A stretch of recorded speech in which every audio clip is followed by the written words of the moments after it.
YouTube. What's up, I got everybody? How are you? This is Bill Foster, the Real Talk Chronicles, and I got my co-host with me. This is Real Talk with Alyson Williams. Now, understand, everybody, you're only going to really see us, and you can converse with us on YouTube. You can watch us maybe by Facebook when I share it, but really, YouTube is where you want to get the conversation and the real chat, real talk. With that being said, and saying all of that, it is the week before Christmas almost, right? Ain't that something? We on countdown. We're gonna talk to Allie about that and everything. We got a special guest coming in with us tonight. We got my man Lenny Green, WBLS Quiet Storm. But without that, I want to say shout out to all our sponsors: Melba Wilson, Leon Ellis, Ingram Taxes, uh, Deadly Arts of Survival Magazine, and Reggie Wells Quality Speakers. And without further ado, I see the man in the background, but I'm gonna just bring in Allie and ask Allie, how are you doing with? And you are bringing the mistletoe to the party, baby. What's going on in the background? Don't it feel really, really Christmassy, doesn't it? Yeah. It's wonderful. Yes, I am courtesy of Epiphany Collections. I have a wonderful backdrop that allows me to come in and do my thing and do it in grand style. So we've got a Christmas tree and a fireplace and a firewall and all of that. And I'm just trying to deck the halls if I can.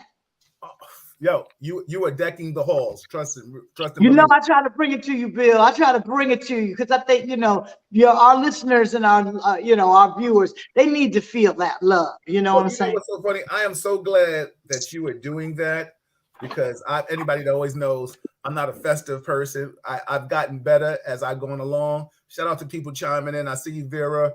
I see you, Jennifer. Good evening, everybody. This is Real Talk. We are on YouTube. So especially for you guys, if you want to go, you got to go to Real Talk Chronicles YouTube Live, and you will see all the comments and the questions. I will share it to Facebook as we are live, but they won't be able to really converse with us like that unless we look at it. But with that, just given the history, I'm so glad that I have you two here with me tonight because yesterday was the anniversary of my mother's passing. And for those that don't know, Alyson does, of course, and Lenny knows. This is how Real Talk came to fruition. I knew I needed therapy, and of course, she passed away the week before Christmas. And I knew I needed therapy, and good friends like Alyson and a few others got together collectively. We just started having a good old rap conversation, and it just grew and grew and grew. So, pain became a business, but it became a therapeutic business, and it's still to this day. The content has changed a little, but we can still go back into that kind of origin and conversation. So happy anniversary to my mother for giving me something to keep your memory alive. And shout out to everybody that's had a birthday, that's going through something. We can talk about Twitch later because that's something too that I want us to touch about. And I want to keep the spirit festive, but we will talk about that elephant in the room. And without further ado, Alyson, what's going on? You good? Because I'm doing good, baby. I can't complain out here on the road in these streets, as they say.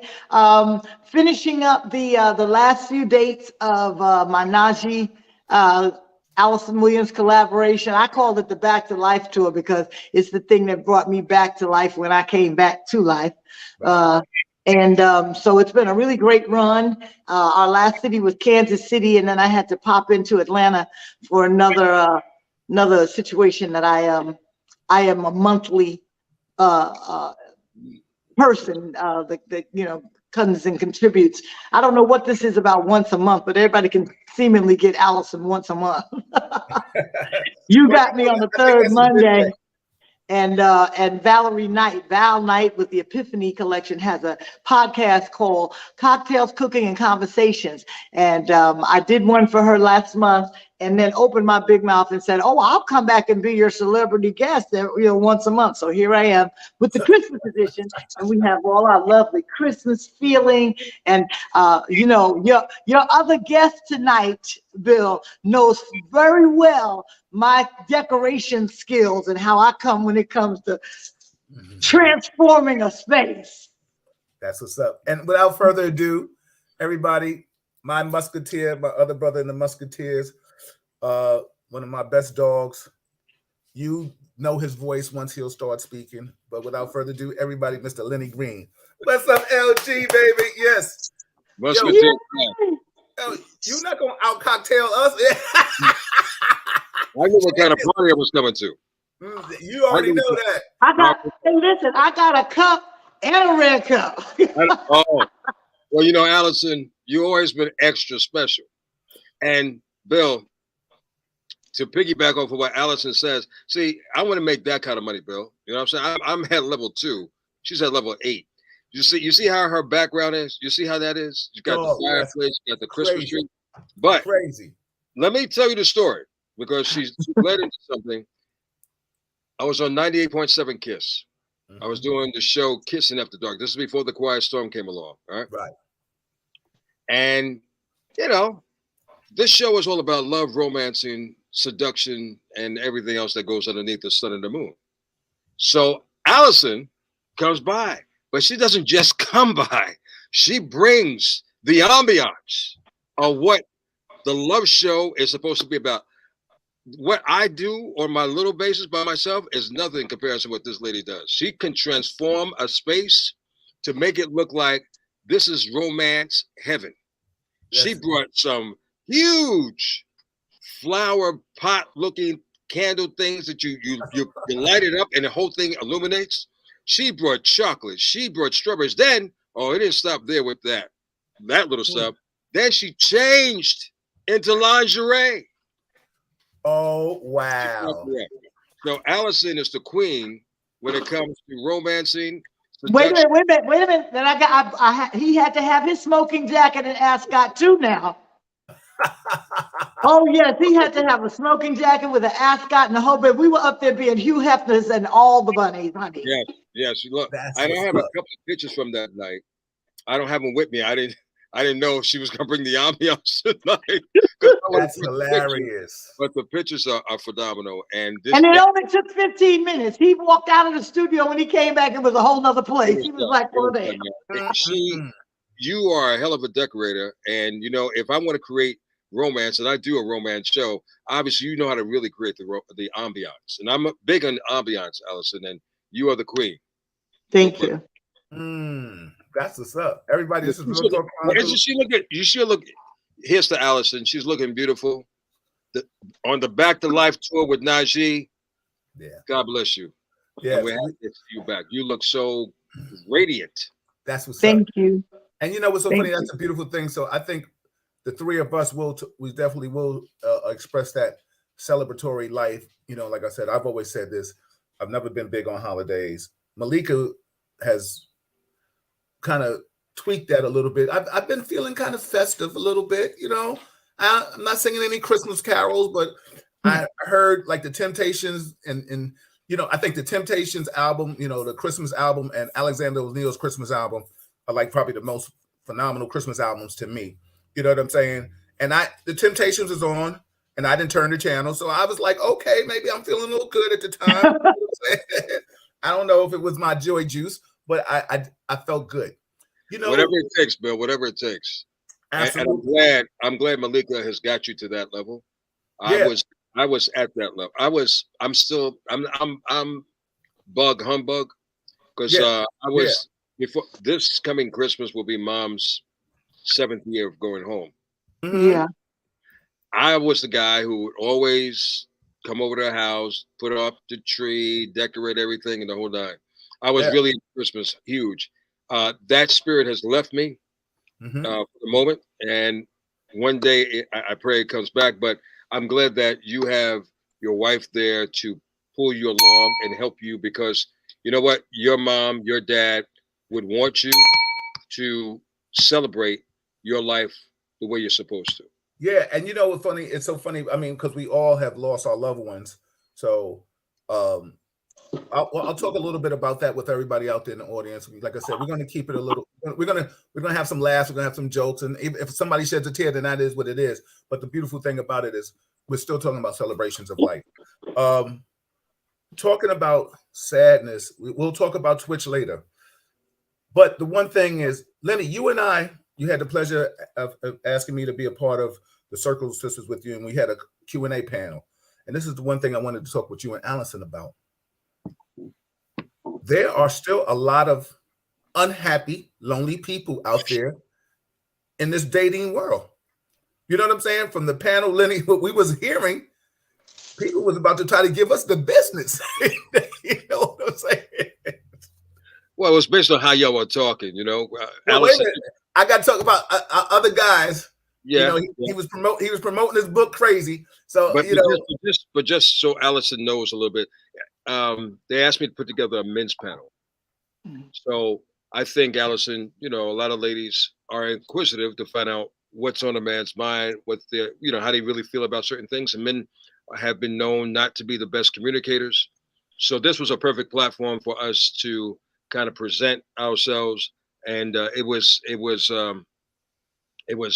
Brother Bill and these two other brothers that I brought forth that became a part of the panel. And obviously an audience full of women. And I didn't want it to just go, and I had a female co-host with me. Shout out to LaDawn Black. I didn't want it to just be just us without engaging in conversation with the audience. So I jumped in the audience and I started asking the ladies, does she have any questions for the men? And they opened up the gate. And Bill, back to you. Yes. So, I mean, like it's segueing me into what people need to find out still what makes them happy.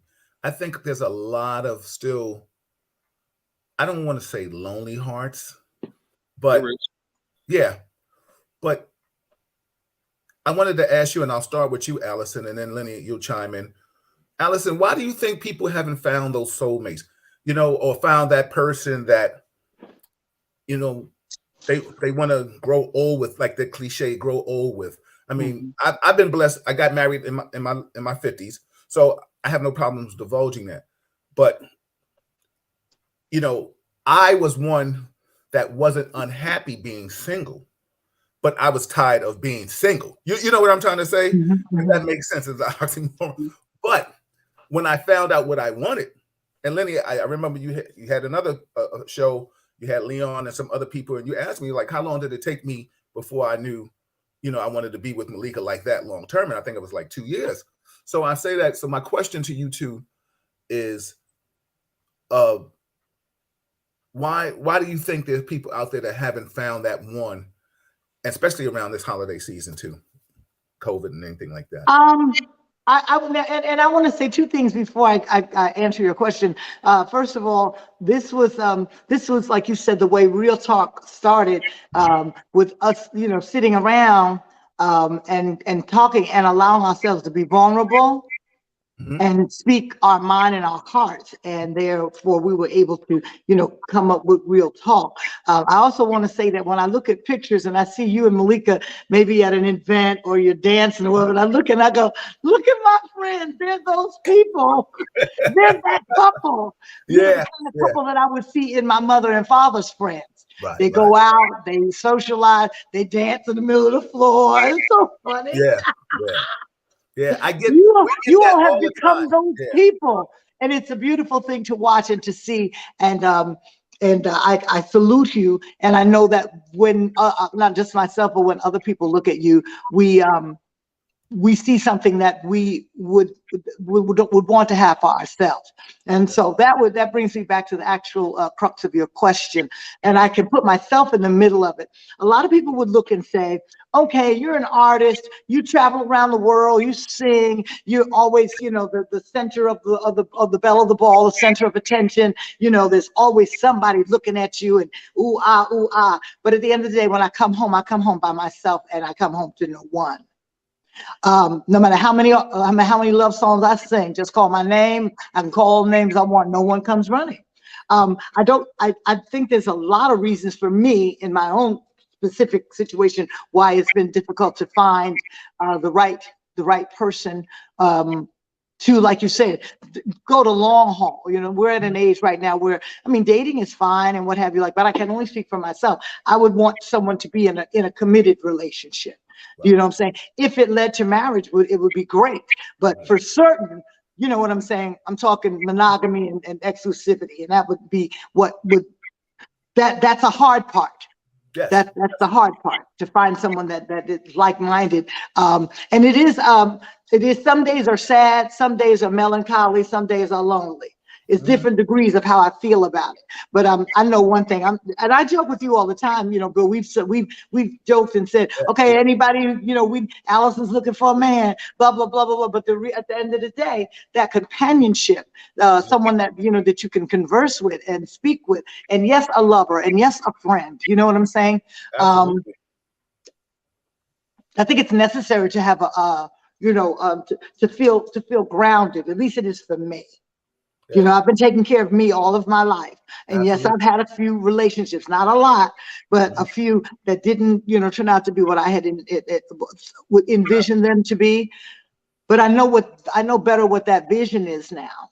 And it's clearer and crisp and more concise. So hopefully, hopefully this is what my prayer is that I don't leave this planet never having felt that type of embrace. Wow. Oh, that's a beautiful thing. Shout out to my brother, Jacob Ingram. Ingram Taxes is one of our sponsors, so I'm glad he's in. Daily Arts of Survival magazine. Please, if you're watching Real Talk Chronicles on YouTube, subscribe to it, share it, let people know, get more content. Irving Panta is in the building. He says, my Rush sister, one of the best photographers in the world. Once I met this brother, he was a phenomenal person, and we've developed a relationship. Stefania says they have unrealistic expectations. I'm going to still ask you the same question, Lenny, and then we'll comment on what people say, and we'll just flow with us tonight. But what do you think, Lenny? What do you think is the reason why people are where they are? I think I do this segment on the Quiet Storm on a nightly basis called Confessions of Love, and you know that, Bill, because you chime in many nights, and Alyson, you have contributed as well. I don't know, as we get older, we kind of been through the run of the mill. We kind of been through different stages at this stage of the game of our lives. So we know from the surface sometimes of how people can be, or what people portray themselves to be. And I think it's, the Isley Brothers had a song out called Choosy Lover. And I think it's important that we are selective, choosy. I think we all can just easily come across anybody and get involved with them. The question is, are they willing to get involved with you? Will they be at that same level that you want them to be at? With men, sometimes we get put into the brother category, the friend category, or the potential. The bad part about what women don't do, I'm going to say the majority. Go ahead. The majority. Say what you feel, baby. Yeah, that's it. The majority of women, not all, but the majority of women don't do is to let a man know where, once she kind of gets a feel from where she feels she's going to be. Because if I'm listening to ladies correctly, they pretty much know where they want you to be out the gate, based on your vibe, based on how your persona, based on how you interact with them. They know if they want to be intimately involved with you, or they want to deal with you on a casual basis. And I have no problem with a person dealing with me on any level, but just be transparent in that. Right. Because if I am a man and I'm interested in you and I'm spending my time with you and I'm investing in you, and what I mean by investing, I mean that if we're spending time together and we're going out to dinner, that's an investment. I understand she's giving me her time, but I'm giving her my time and my investment, because the chances of a woman often paying for a man to go out is slim to zero. Yes, right? Yeah, so right. I'm investing my time as she is, and I'm taking in a strong investment. So if a woman is not considering me to be a potential, what I think, and I'm speaking for a couple of men, just be straight up. Now, what does that do? That redirects my energy a little bit to you. That doesn't alienate you from me, but that redirects my energy towards you in a different light. Because why am I going to pursue you in the interest, in my mindset of me interested in you, and you have no intention of entertaining me in that category, but yet you're going to play along with the game and just kind of ride the wave. So that wastes time, and time is something nobody can give me back. My time is my most precious thing. If I'm giving you my time, And my time is crazy because I work between two cities and I serve a lot of radio stations in between. And yeah, I try to have a little rest, but Alyson knows about this life. I'm on a different side of entertainment than Alyson. Alyson is on the forefront more than I am. I'm more stabilized. Alyson, she moves around because that's the life of an artist. You come out with the album, then you have to get out there and sell that album, and it's the best way, the quickest way to make money. Where a radio personality, as myself, we're pretty much stationary. We're in a city. Yeah, we bounce from time to time, but we're pretty stationary, and we're in that city, and we do everything that we can do within the sun and the moon to survive. So I think I'm bouncing all around the place, but I think the reason why I think sometimes you can be single too long and you become too picky. You have maybe too high of expectations, but I think it's important that every individual understands what kind of person they're looking for. And then when you see the bullshit, because there's going to be a great majority of people that brings bullshit to the table. Are you honest enough to kind of tell a person that? Will they not connect with your energy because their energy is so far off course? And those are the defining moments, I think, that you have to discover when dating someone. My question tonight on my show tonight is, how long do you have to date a person before you realize that person is or is not the ideal person for you? You know what? This is Real Talk, and we're going to make that question the next topic because this is our show tonight.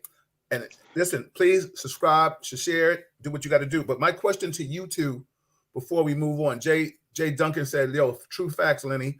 Also, and like I said, Stefania said people have, like, I think, messed up expectations. I'll go back to that. Shout out to my violator, brother Daryl, one of the original violators is in the building. Shout out to everybody chiming in, watching. Happy Monday. I hope you had a wonderful weekend. My question to both of you, and I'll go to you, Lenny, and then I'll let Alyson, or you can both, whichever one goes to go first. Was this your mentor all the time about being in a relationship, or is because we have seasoned? That's where I'm gonna put it in a seasonal thing. We didn't get older, we just got seasoned. You know what I'm saying? Seasoned nicely and balanced. Yeah, absolutely.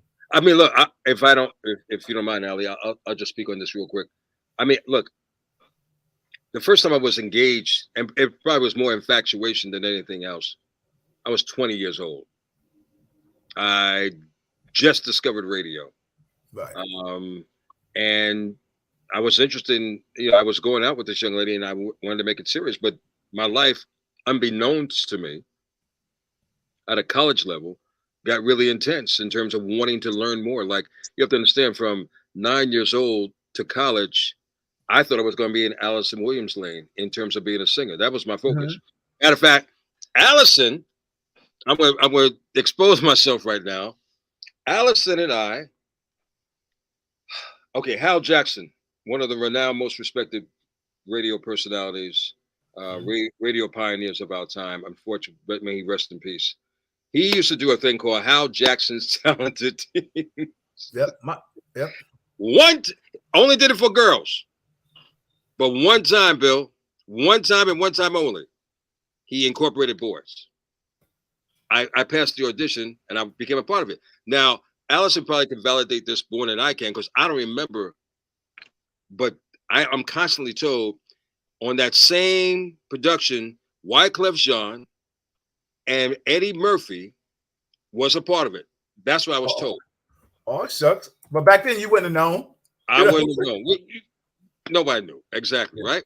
So when I got involved with this radio thing, by the time I got to college, man, I messed up so much. Right. I was in a community college, but you would have thought I was in a 4-year college, because that's how long it took me to get my damn degree. I was so consumed and interested in radio. Right. My classes started to fail, and all my concentration was on that damn radio station.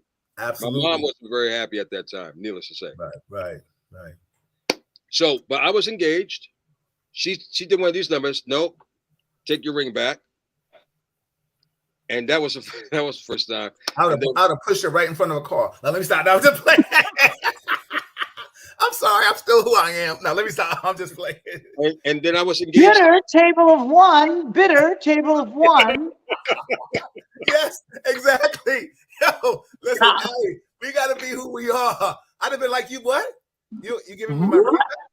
Okay, go ahead. I'd have had to hit it with the Richard Whitfield, you know. But let me say this. I think I've always wanted, and people might say it's fairy tale, or and some people might say it's non-realistic. But I've always wanted that relationship that was one-on-one, and you just did your best to try to. See, I'm a homebody. I'm a domesticated person.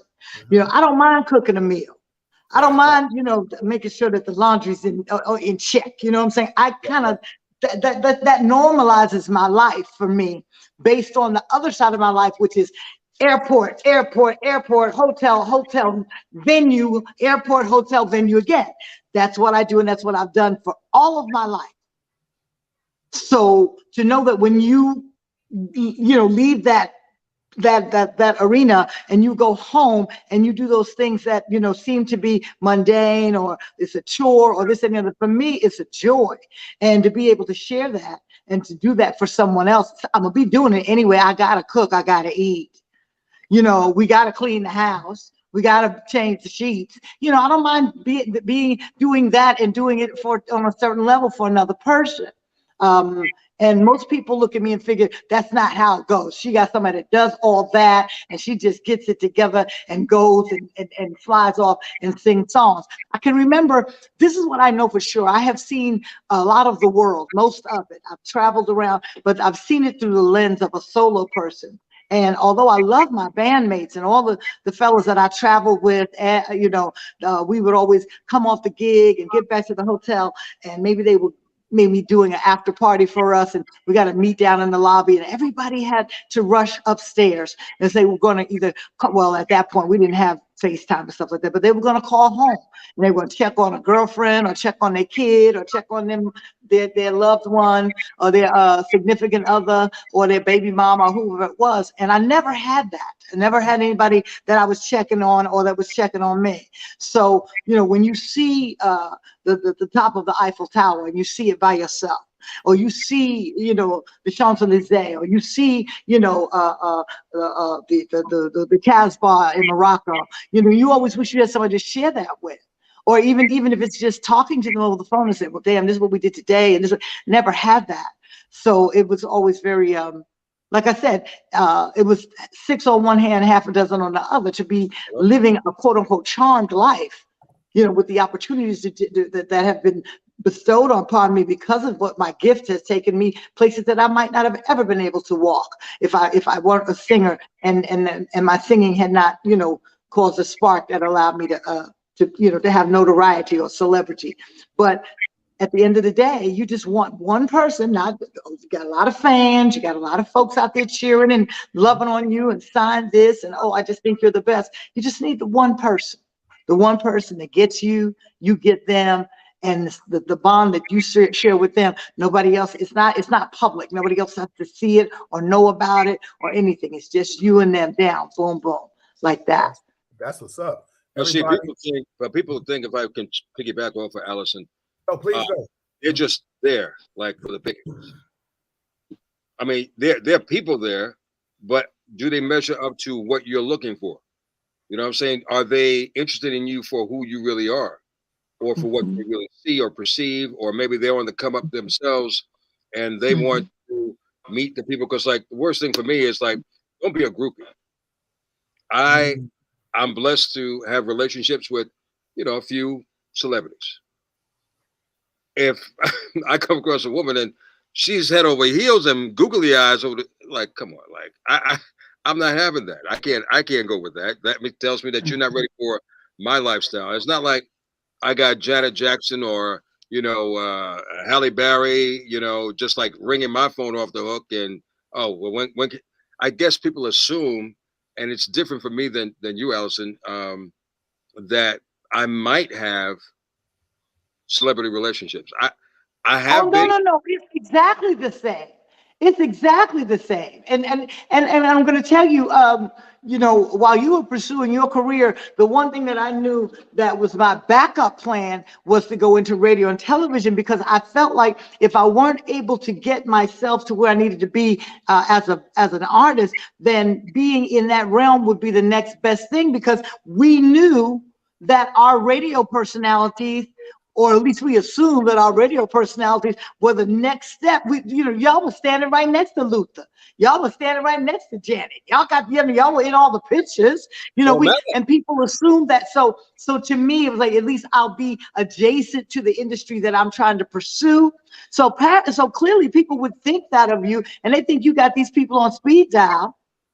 And if that's what they're into it for, that's the lifestyle. They want to be backstage. They want to be here. They want to be there. And it's difficult. Same thing, the opposite. Well, the same thing, but it's also the opposite. I find that men might shy away from me because the light that shines on me is very bright and very hot. And if you're not really clear on who you are, then you may have misgivings or trust issues with me, because you figure I got dudes in every city. I got this one over here. I mean, when I leave, like when I move, a whole lot of things happen when I move. And a lot of men can't. It's like, it's too much. You got too many people around you. You got too much going on. There's always somebody hugging up on you. There's always somebody but that comes along with what I do. But you've got to be able to know who I am from the inside. You haven't taken the time to peel back the layers and see what Alyson is really about, and what it really means to, what all this really means, what her perspective is. And if you do that, then you'll find out, okay, she's grounded, she understands that this is what she does for a living, but this is what she does in her home life and her private life. It's so funny. We're talking about a lot of insecurities right here. I'm glad we're touching a lot of topics. Also, too, like Stefania also said, about people not meeting expectations. I'm just going to read some comments. Everybody's chiming in. Shout out to everybody that's watching us right now. These are my co-hosts. Then Lenny's family. He's not here all the time, but listen, he can be here anytime. We have Alyson Williams. This is Real Talk with Alyson Williams segment, but we have my man Lenny Green at WBLS. And Lenny will run down his other stations that he's syndicated with and all over, so where you can catch him and listen to him. And what Alyson will be, listen, this is an honor to have my people here with me tonight. Also, too, I got my brother Eddie Vieira, who's one of the Real Talk members. First time, my childhood friend. He has some comments I just want to read. I want to read everybody's comment real quick, and then I want you guys to chime in. But Eddie said earlier, him and his lady they're watching. Let me get back to the comments, because they start moving and shifting, and I love it. Jay Duncan, I see you. Also, Lisa Clark said, when we were talking about Christmas songs, I don't want to forget what she said. She said Lettucey has a great Christmas song out, I think. Lenny co-signs it, Lisa. I did not know that. What's up, Nicole? I see you. I'm going to shout out to you. Shout out to everybody chiming in. Steve Meekins, what's up, brother Meek? He says, I do not advocate reckless living, but I would like to point out that in relationships, just like in life, there are no guarantees. So live your life, make mistakes and learn from them. The important person in your life is you. That's cool, but you don't want to make mistakes with other people's expenses. I'm all for like learning and living life, but if you start just leaving a road of havoc, you know what I'm saying? Then it's you, it's not them. Eddie Vieira said, I'm sure you all agree that we know the person quickly generally is whether we love ourselves enough to not ignore red flags and not settle. I'm totally with that. Red flags will definitely run you away. Jennifer Hendricks, she said, I think as we get older, kids grown, more stable in life, we become more intentional in the person we are looking to spend our lives with. What does that look like for us in every aspect of our life? Jay Duncan, he said the era Lenny is speaking on was when our parents and grandparents had love, family, structure, and counting. Jay says this time now is weird, hate, pandemic, etc. What's so funny? I think we've all, I guess, because I was always said the stereotype that came with me later on in life was created. I would always say when I was young, I was a honeydew, then I was turned into a monster. You know what I'm saying? Because I was hurt. And then once I realized, and I'm just talking real talk, that I had some potential to gravitate to women and women gravitate back, I was like, oh, okay. But it's never that I never wanted to be in a serious relationship. My stereotype came that when I wasn't in a relationship, people saw how I would live my life. But when I was in a monogamous relationship, people can't say I cheated. You understand what I'm saying? So stereotypes do play a part because, like you said, Alyson, a person feeling a certain way, seeing you hugging up, now we're talking about insecurities because he was like, well, wait, Alyson, she's going to have to take a picture with a Luther, a Lenny, even a promoter, a Bill Foster. Or, and if it gets posted, back then it's just pictures. Or if he chooses to go with you to an event, he has to understand that that's my lady and this is her profession. I've always felt like even from being an event planner, people look at your business as not business. It's totally different because it's a party scene. But just because you're singing, it's totally different. Now, Lenny, you're on the air. A lot of times people, they live to the golden voice. There's like he's an air personality. You and I have discussed this all the time. You don't want to be looked at as some kind of celebrity, but the fact that people listen to you and you're coming to people's homes all over the world, people now put you on a certain pedestal. Not that you want to be there. I still think a lot of times when we start dealing with the shallowness of people, you know what I'm saying? We talked about this, Lenny, when it was on the show, and I said when people looking for people for come ups and stuff like that, like you said, you don't want somebody that's on the bandwagon looking for, chasing the celebrities. I've always heard you tell me that. Alyson, like you said, you just want to be able to come home from the celebrities. You know what I'm trying to say? And just be held. I can't see how you wouldn't get held tonight with all that roasted chestnuts and over fire. Shame on a man that don't want to hold Alyson Williams right now. He a fool. He's a fool. But my thing is with you guys, and it says to this. Do you think it's a problem when friends become lovers? Because I'm sure we all have had that female friend or that male friend. After a while, you'd be like, okay, but then maybe like somebody said earlier tonight, I was reading a sign about the red flags. I think Eddie said that wait a minute, you see that red flag? You'd be like, oh, okay, now I see why your ass is single. You know what I'm saying? Not that. Go ahead, Lenny. I'll let you chime in on that one. Go ahead. Yeah. I think people have to people have to be patient and get to know the person who they're going to get involved with. A lot of people just want. And a lot of people want like their food cooked sometimes, quick, fast, and in a hurry. They don't want to cook it. I mean, Alyson, you're a cook. It's a process. There's levels to everything.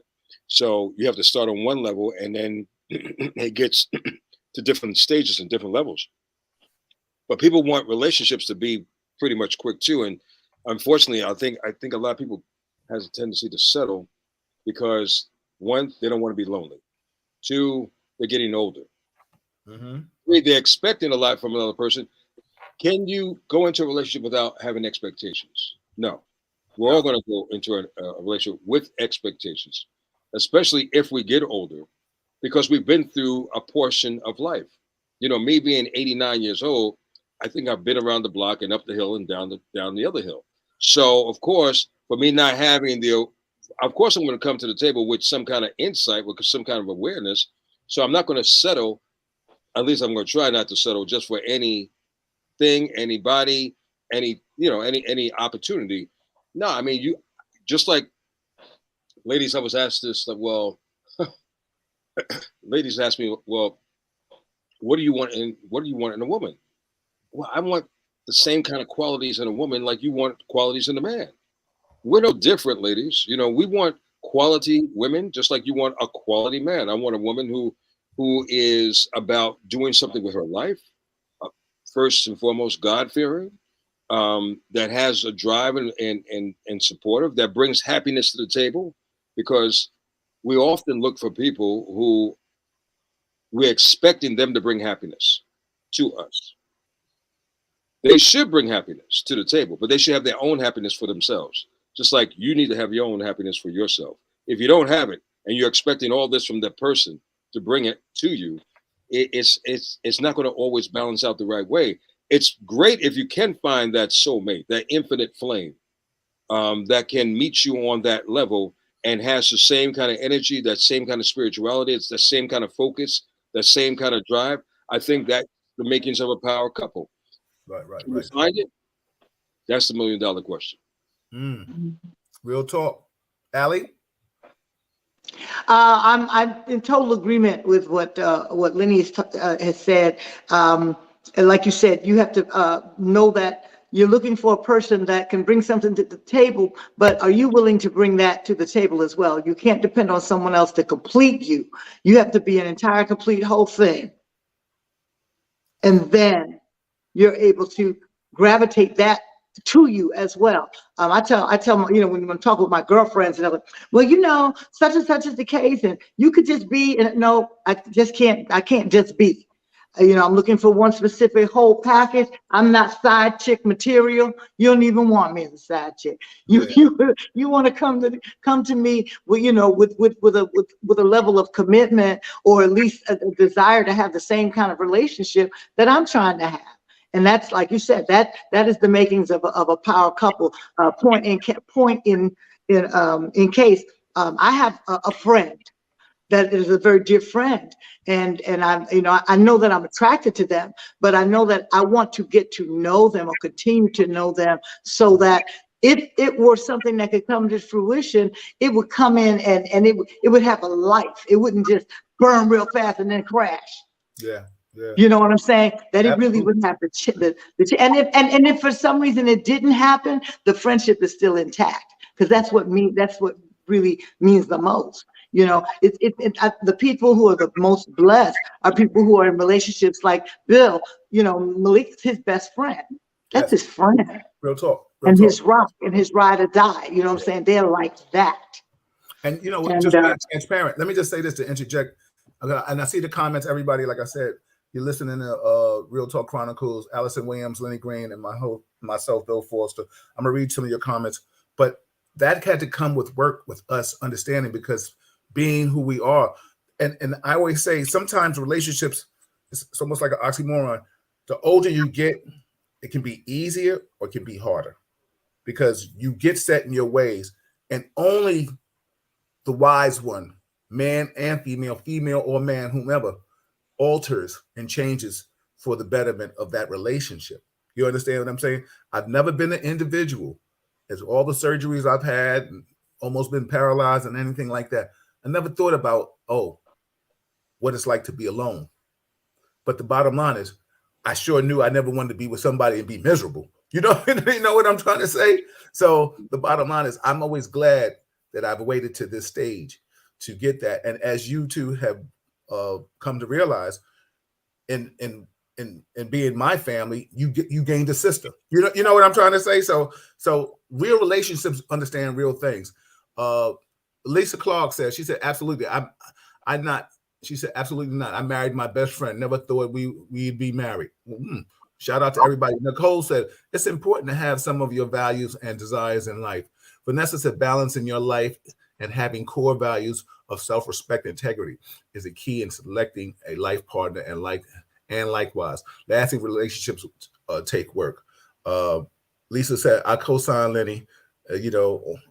I'm sure this was the time. Jay Duncan, he said, respect my brother. Salute, Lenny. Me too. He said, that's all I ask for, positive energy. What's so funny? We all want that beautiful. I did read Jennifer's post, I think, as she said. Yes, I did read that about getting older. What's so funny? I think a lot of people don't want to put in that work. It is, you want to meet somebody and just have a genuine conversation and thing. But I think people are so layered. You know what I'm saying? So layered, and rightfully so to a certain degree. But I just think I always tell people, if you see somebody and you like it, it's like shopping. You know what I'm saying? Like I always equate it. I've said this countless times.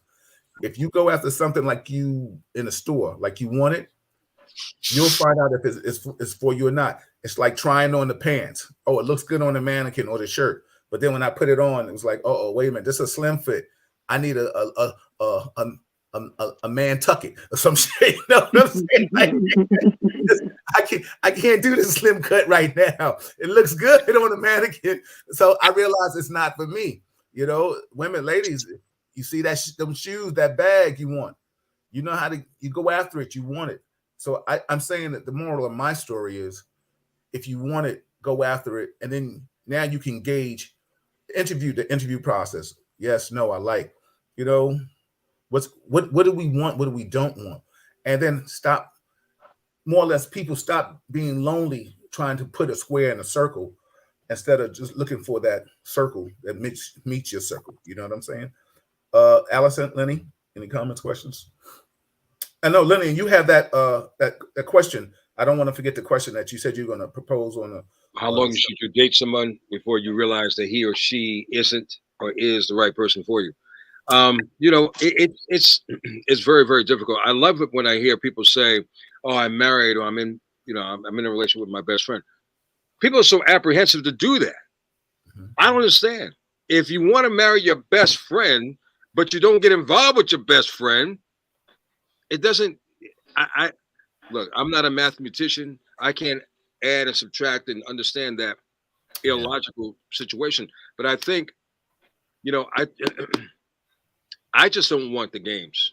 You know, I don't want to be misled. And I think bottom line, transparency, truth, and sometimes that means being vulnerable or being, opening yourself up. But you just want to know. I speak, write, and comprehend English. It's really, if you just talk to me,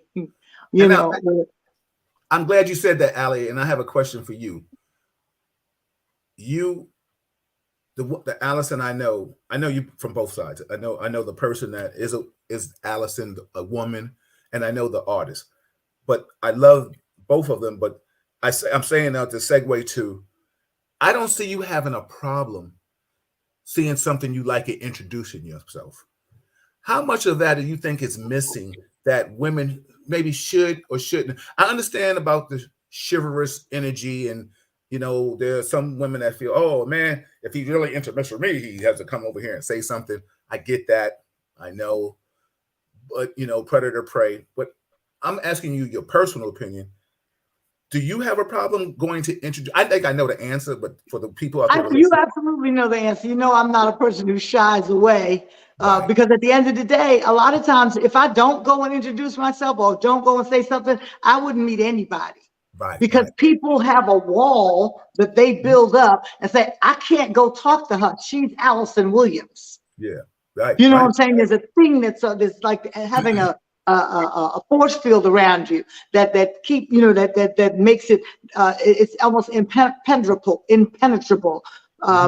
To be able to get to a person on her level or whatever. Yeah, okay, well, I sit on a certain platform. I understand that, but it doesn't mean I'm not a human being and then I wouldn't be open to a conversation. Also, you realize that there's a lot of times when, because of what I do, they keep me separate. They keep me sequestered. You going in the green room. You going into this. You get to meet everybody at the meet and greet. That's 20 minutes. Hi, everybody, take a picture. Bye. I can't be in the arena because they got me over here because I'm the quote unquote star. It's been like that a lot, in my life. Yeah. How you gonna meet somebody if they keeping you away from everybody? But that's the protocol of that.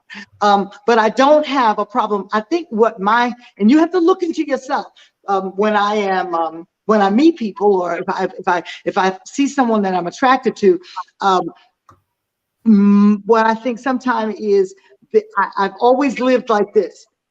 You go to the audition, you get to audition, the show is up, you go to the rehearsals, you put in the time, y'all mount the show is up, you run 2 weeks, next. Yeah. So it always feels to me like I have to figure everything out really quick.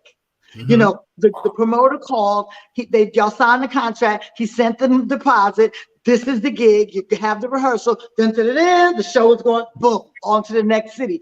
That's how things work in my life.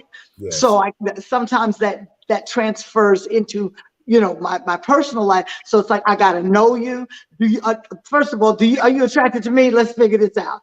Boom, boom, boom. Are we going to date? So on and so forth. We're going to get to that place where we've gone past the dating situation and then there's intimacy and whatever. Are we going to be together? Because I need to know because I got a show. Yeah. I got a show. I'm not leaving you. You need to know if you really going to call that person. I got stuff I got to do. So, so now this is me. I have to learn how to meet you and then see what it is what's going to come out of your mouth. And if you listen, a person's going to tell you everything you want to know, and they're going to tell you everything you need to know. You might not even certain things you don't want to hear, but they'll tell you, especially if they're interested in you. Yeah. Because we're always trying to tell someone who we are. We're trying to sell ourselves. We're trying to let people know what we're about, whether we realize it or not. We do that. So if I just take the time to listen, I'll figure it out, or I'll know instinctively if a person is or is not attracted to me. It's not a given that you could be attracted to me because I'm fabulous. It's it's more to it than that. It's more to it than fabulous. That's real talk. Hey, hold on, Lenny. I want to ask you that question from a man's perspective, but I just want to read some comments and questions, and if they supersede the questions and you guys have to answer them, then please do feel free. My man Steve said, bingo. Put it in the work is key. A lot of people tend to bail out when real work is required. I understand the frustration and disappointment, but if you don't put the work in, then the ultimate relationship we're talking about just won't happen. Maybe. Colin has a question. He says, was the person your best friend before, or they became your best friend after dating them when you got married? Question for all of you. Barbara Jean, what's up, Barbara Jean in the building, coming out, I think, the DMV area. She said, question for all of you. If there is an attraction to a person, introduce yourself and begin seeing each other. What are your thoughts on doing a background check on that person? People are going to research you. I mean, especially us. We're living in a day of modern technology. I expect people to kind of pull me up. Matter of fact, I have become the king of catfish. Yeah. Like, I can't begin to tell you how many catfish situations I get on Facebook. We laughed the other night about that. On Instagram, it's somebody out. We use Alyson Williams. Alyson Williams. Okay, is this really Alyson Williams? Right. No, it's not Alyson Williams. It's somebody else who's portraying to be Alyson Williams. That's catfishing for those of you who may not know. I must be the king of that right at this stage of the game. So what you're saying, Lenny, is that there are people out there who are pretending to be you? No, pretending to be you. Pretending to be you, yes. And then I'm buying into the imagery of what I see. Right. But now I've become a professional at this, and now I say, look, video. Let's do a video chat. If nobody does a video chat with you, it's not the real person. They come on like a monster, exactly. Yeah, they look like 5 monsters with 5 heads. Yeah. So it's crazy. Look, the key word is vulnerability. But let me go back to one of the other statements. Sure. Why not roll the dice with somebody who has been a friend? I mean, yeah, you could become friends if you get involved, but if you know the person before you got involved, oh, well, and I've heard this from women, oh, well, I don't want to mess up the friendship. Then it really wasn't a friendship to begin with.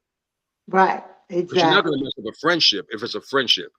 But if you know the person that you have been, you know them for years, you known her for years, why not really make these play on words happen?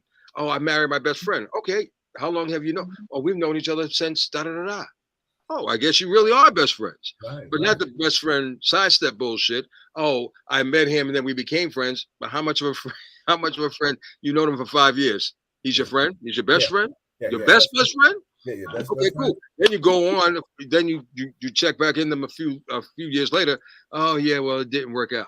I'd be like, I thought you talk about your best friend, the one that was your best friend. Yeah, that's what you get for not working out because you really wasn't with your best friend. Yeah, so how do you evaluate that? But when you get involved with a relationship, and I hate to say this, I got to plug this in. Unfortunately, I got to go probably in 3 minutes. Right. But when you get involved with a relationship, How vulnerable are each of you willing to put your hearts on the table? Because that's the only way, in my opinion, a relationship is going to work, grow, and flourish, is if two people are willing to take their heart out, the most sensitive and most important organ in their body, and put it on the table in front of each other and say, I give you my all. And this is what I'm playing with, my heart. If they're playing their cards right and they're playing with their heart as well, that's the only way both of you can be vulnerable enough in order to grow that relationship. If one person is not doing that, if one person is vulnerable and the other person isn't, I'm willing to bet with Bill's salary that is not. Yeah, everybody, that's real talk right there. Like you said, put up that ghost money. You know what I'm saying? Put up that catfish money. Listen, like Lisa said, she says everybody should be listening to us right now. I appreciate that. Allie, do you got some few more minutes? Because Lenny's gonna have to leave, but you got some time for me? I do have a few more minutes. I'm gonna stick with you, baby. All Lenny, right, you good. leaving us? Yeah, I'll say, see, that's that superstar life. That's why you got that beautiful background, because you can do it. I got to get back on the grind. Like I said, I balance two different Quiet Storm shows, one in Miami, one in New York, and the one in New York covers a lot of part of the country. So, well, Lenny, tell them where they can see you. Listen, first and foremost, I look for bigger things for you and Allie in the new year. Of course, this is the last show for and Alyson. you, Bill, and you. Me. Yeah, exactly. Thank you. We will definitely be back in 2023, God willing. But I say all that to say, Lenny, tell people where they can see you, find you. I know you gave them a just snippet real quick before you get out of here, but let them know all that. And Allie and I are going to follow. We're going to handle these other questions whenever they come, and we'll channel them to you, man, because this is on YouTube. So everybody come back and you can see this, subscribe to it. So Lenny, give it to him, brother. Look, I'm on YouTube as well. Subscribe to my channel, Lenny Green QS. Lenny Green QS. You can catch some of the many guests that we've had come by. I'm on social media, Lenny Green on Facebook, Lenny Green Official on Facebook, and Lenny Green Official on Instagram, and Lenny Green on Facebook. That's the best way. And coming in 2023, I just finished. I'm not like Alyson. Alyson gets a chance and opportunity to do, and she's beautiful and she's good at it, doing photo shoots. I hate doing photo shoots, but I just finished a photo shoot, and guess who shot me, Alyson? The same cat who shot you, Will Downing. Downing. Oh, you're gonna be. I was about to say, Will, you're gonna be so happy. I am happy. I already found 5 pictures. You see? Did you ever think that Will Downing would be taking pictures of you and they'd be fantastic? Bill, I know you're shocked. Will Downing, that's his extra passion. That's like his side thing. That's his love. He's so good at it. He's great at it. He's already put out 1 book. He said he's working on another book. Did you see the book? I didn't see the book. No, I didn't see the book. You gotta see the book. You gotta see the coffee table book. Before I came into the studio today, oh shit. Hold on. Yeah. So hold on. Go ahead. So Alyson, this is what I'm gonna ask you and Lenny to do when he comes back. Let's get Will. We can get his wife on too. Shout out to them. Yeah, we can get there, but we can go strictly Will if we want to.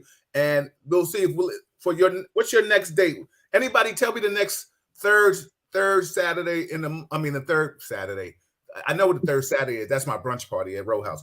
When's the next third Monday? The third Monday. And we could see if we could get Will to come on and get Lenny to come back, and we could just have a conversation with Will, if that's okay with you and Lenny. And you know what? I'd like to even piggyback on. I mean, obviously we're going to talk about Will and all of the things that he does so well. But I did a show with him the last time I was here in Atlanta, which is how I ended up back here this month, and I'll be back again next month with Epiphany Collections and the podcast and the whole bit. But I had a show with Will Downing and Mike Phillips. Shout out to Mike, shout out to Will. And one of the things that Will does in his show is he really has a great way of. Let me mute Lenny. Go ahead, Allie. I'm sorry.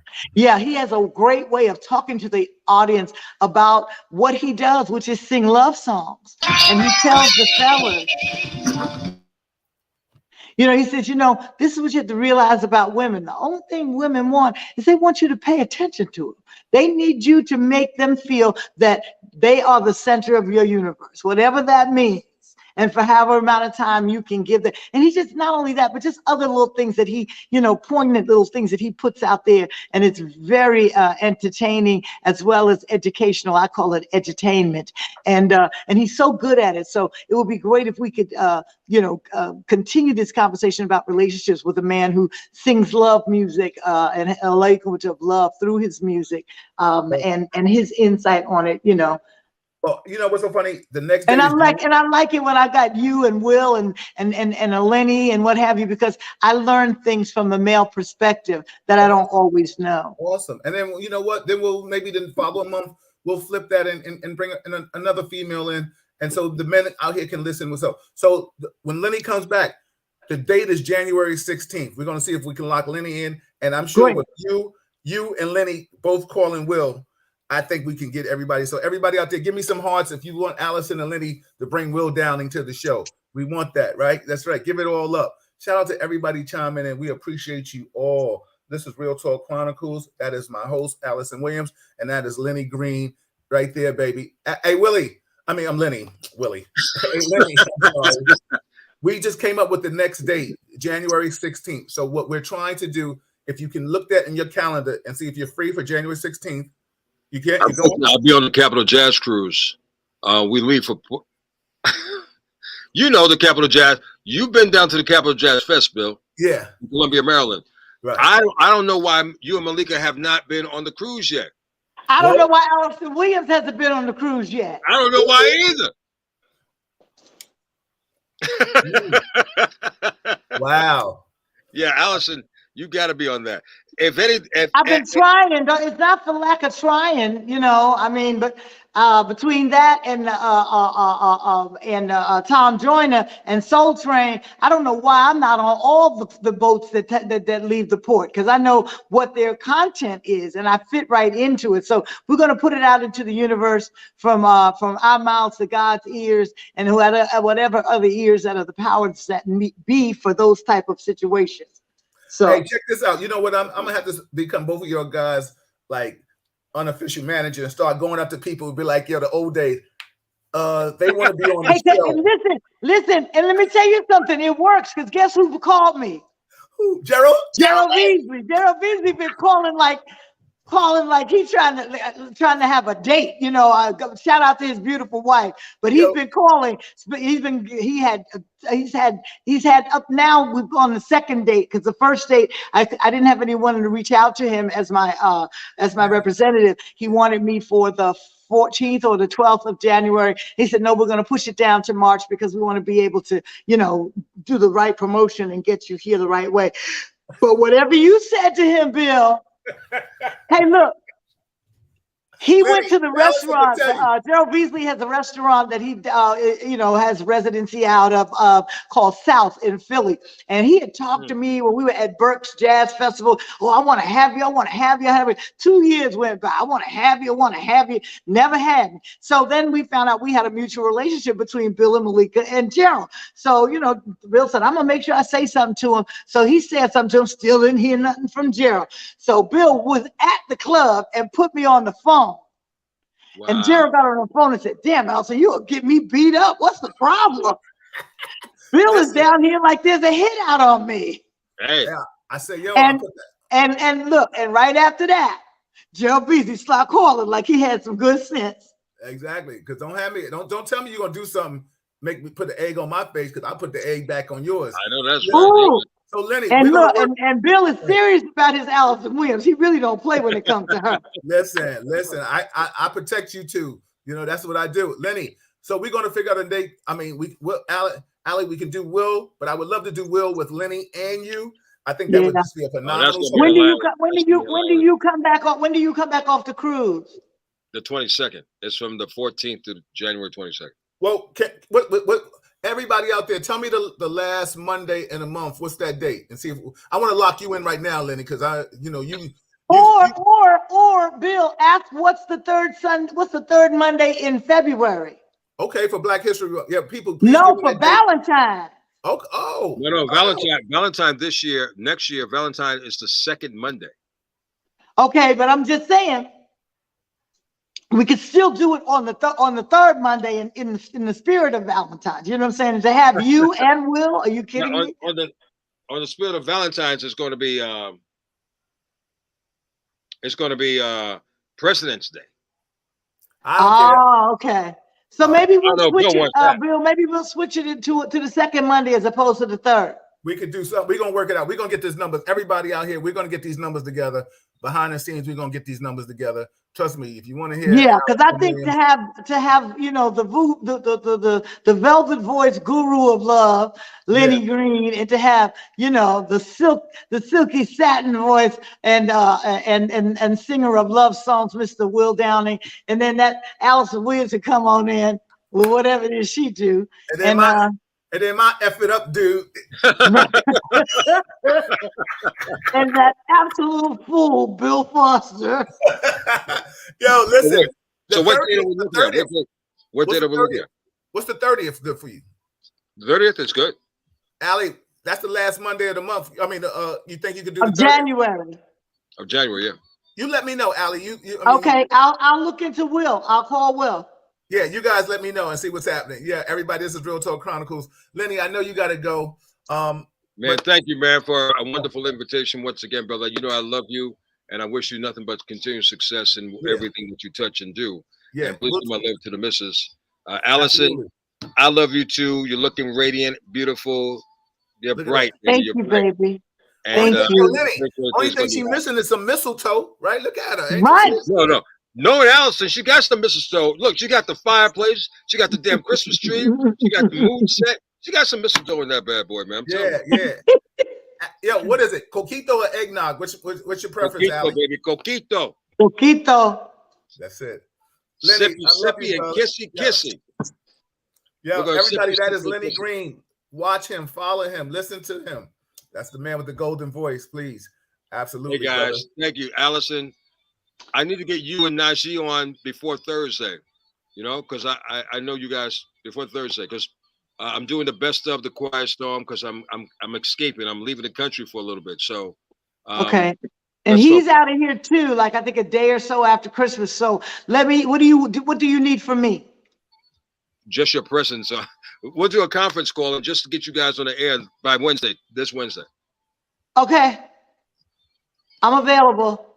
I love you. Guys. Merry Christmas, Happy Kwanzaa, and a wonderful New Year to you, baby. Hey, Lenny, before you go, watch. I'm gonna give you something to laugh.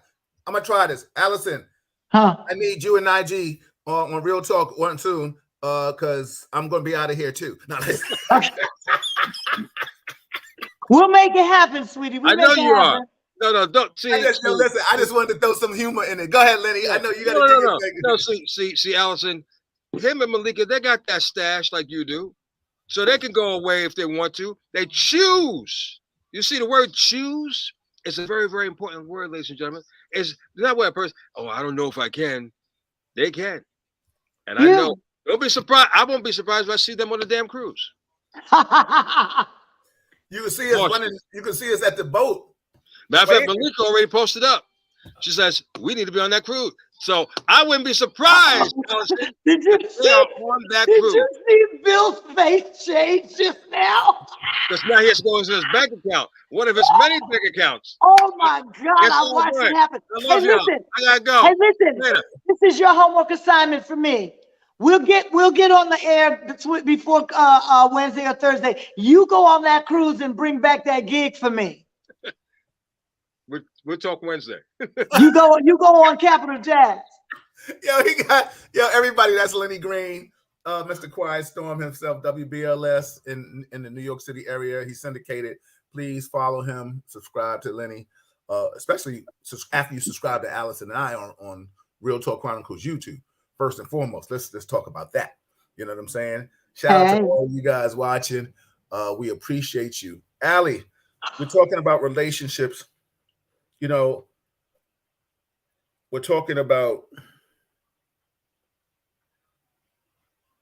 I'm a segue. We can stay on that happy. I don't really want to get somber too much, but let's talk about Twitch for a little bit. You know what I'm saying? Before you do that, I need to replenish my cup. I'm going to take my camera off. Talk to your listeners and get this all set up. I'll be right back. All right, yeah, I got some public service. Definitely, I'll segue in it. So first and foremost, everybody. Since we're talking about replenishing, Malika, if you listen, please marry my best friend. First and foremost, let me just say this. Everybody out there, if you're in a relationship or you're not in a relationship, you can listen to anybody. I've been doing this a long time. I can tell you all the checks and balances to do for being in a relationship. But if you don't follow it, it doesn't work. You don't follow what Lenny said or Alyson says. You have to look within yourself. I asked God for Malika, and he sent me Malika because I had it in my hands and I was handling a lot of stuff, but I wasn't coming up with the answer. Now, don't get me wrong. Everybody knows if you hear me talk about Malika and myself, I've kissed a lot of frogs and they turned. I thought they were going to turn into princesses and they went right down into the sewer. I was like, oh man, right? Until I said to him, God, send me somebody. I'm tired of doing it myself. Send me somebody. And lo and behold, via Philly, right? Philadelphia, PA, comes Malika. And where do I meet her? I meet her in New York. So that's the beauty part of that, because all the New York situations wasn't messing with me. They was messing with me, but they wasn't messing with me, if you know what I mean. So I'm trying to say, sometimes you got to take it out of your hands, and sometimes you got to make yourself vulnerable, which is a very hard thing to do in a world of predators, to make yourself very vulnerable to others. But the bottom line is, put yourselves in situations where you want to be around like-minded individuals. Put yourselves in situations. Oh, here she is. Hi, sweetheart. I didn't know you were here. No, they stop. Anyway, but put yourselves in situations that you don't feel compromised. I get it. Online dating is fine, but put it out there. I'm not doing this. I'm not doing that. Stop. Go. I got a saying. Stop going to the airport waiting for your ship to come in. It's not happening. It's not happening, B. If you sitting there looking for a certain type of man, but then be that certain type of woman. And if you're that certain type of man, when you're ready to deal with that certain type of woman, come right. A lot of people like to kiss and run, like knock it off. Knock it off. Let me tell you something. I love a woman that is aggressive. When I say aggressive doesn't mean in a form that people thinking about figuratively or literally. I should say literally. I'm talking figuratively. Like Malika and I, when we started talking, Malika said to me, like, yo, you're going to be trouble. But she meant good trouble. But we knew we liked each other. So you know what I'm trying to say? So that was out of the way. We had to get rid of the stuff around the corner that didn't, that was going to be a distraction. But then we knew we went down that road. Malika taught me what it's like to have your best friend as your mate, because I didn't do that. And I have no problems being vulnerable and telling you all that. But she taught me what it is to have your best friend. And I'm so happy to have that. We converse about anything, good, bad, or ugly. We know each other's pressure points, what not to push. Because if I push her points, then is she really my best friend? Because I wouldn't want to upset my best friend like that. So it's about articulating and speaking with one another and understanding, like, this is how I want to deal with you. I don't want you unhappy. You understand what I'm saying? The older you get, it's not all about the physical is beautiful. You always want to stay physical. I always want to stay attractive to my wife because I want to stay attractive to me. If you all know me, my seventh sin is vanity. It is. I'm gonna give you a profile. You know what I'm saying, Allie? But we all have. But the thing is, and I put this in perspective for my own self. When I am in that position to speak on this level to the person I mentioned earlier that will remain anonymous. I don't want to just sleep with you. I want to be with you. Right. There's a difference. I'm not saying I don't want to sleep with you. I'm attracted to you on a physical level, on a lot of other platforms. But I don't just want to sleep with you. I want to be with you. And everybody, Allie, correct me if I'm wrong. I'm sure to be physical with somebody that you're really attracted to, you only hoping that there's skyrockets and explosions. You don't Absolutely. you don't want that. But that's the joke aspect. But when it's really that connection, because it's bigger than just it's sex. It's time on the phone, talking to each other, conversing, laughing, joking. And that's what we all have to find. We have to find happy. I'm gonna read some comments and questions, hopefully questions, but just some comments for you, Allie. He said, Vanessa said, without respect, there's no love. Vanessa also says, the master key as God for a partner. He knows your heart and desires. Like-minded person. Absolutely. Barbara Jean, she said, great advice. Let's see. Jennifer Hendricks says, so true. Self-reflection and evaluation. Absolutely. We got to do that. Shout out to Rochelle's in the building. I know my people are calling from all over the country. We appreciate you all. I know some of you are all over. Nicole, I see you, sis.